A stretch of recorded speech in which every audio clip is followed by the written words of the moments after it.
Then with one hand, holding left side, twist the right upward.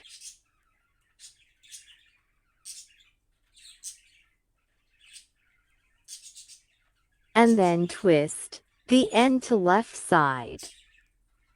You can press a little to refine the clip.